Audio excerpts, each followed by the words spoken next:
By the end of 1961, the South Vietnamese army was being expanded to 200,000 men.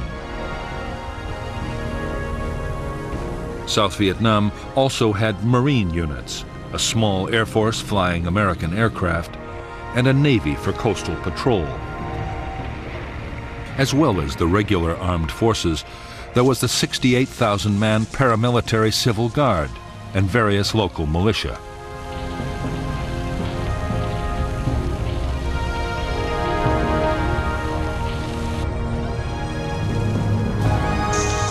Since the United States had started rebuilding the South Vietnamese army back in 1955, the force had been organized, armed, and trained to fight large-scale battles.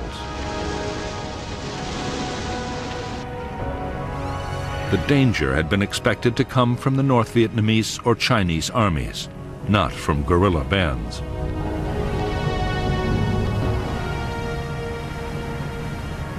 Commanders had been taught to mount big operations and to use massive firepower wherever they could.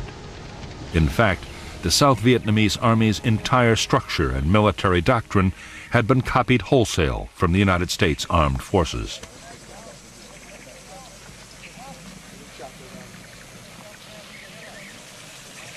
Senior American commanders had no doubt they were teaching the South Vietnamese the right tactics for the war they had to fight. Their main worries were about leadership and morale.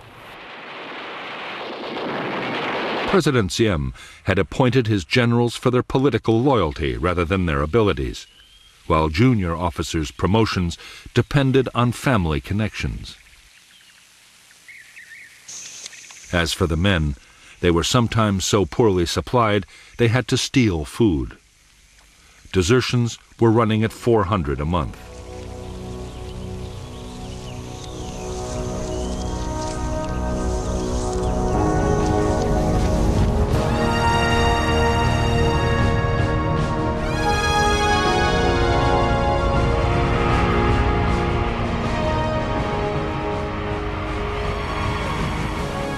As the NLF guerrillas began recruiting and training all over South Vietnam, they quickly built up their combat forces to 17,000 men and women. These were the main force troops, uniformed and trained to fight anywhere in units hundreds strong. Main force battalions were under the direct control of the NLF High Command, and a high proportion of their officers were trained troops from the north.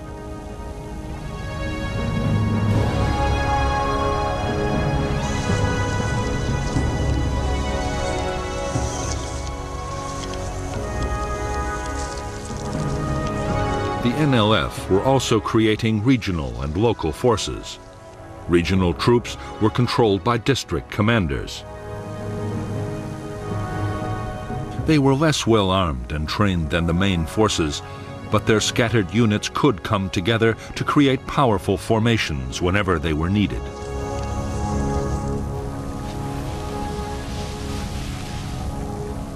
Local guerrilla units were based in the villages. They were part-time soldiers whose main job was to defend areas where the NLF was gaining control. In villages where the movement's influence was weaker, they served to intimidate opponents and show the wishes of the NLF were always to be taken seriously.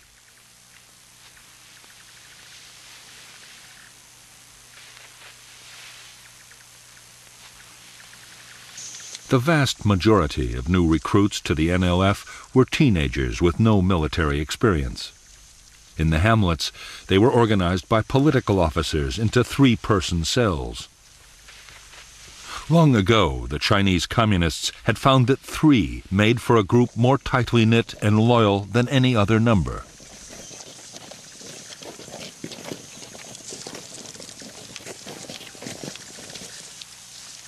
Although some weapons from the north, including Chinese mortars and machine guns, were beginning to reach NLF units, most guerrillas had to use whatever they could get.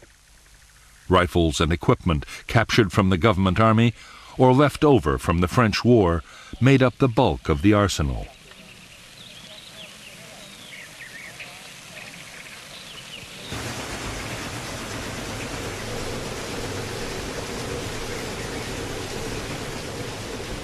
There were also secret factories making small arms and turning out grenades and mines in enormous numbers.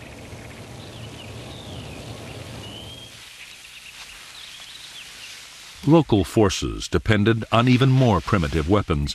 Some were designed mainly to frighten intruders, but others were extremely dangerous. Punji traps, sharp spikes hidden in pits, could easily disable an enemy soldier. Punjis were often contaminated to increase the risks of infection.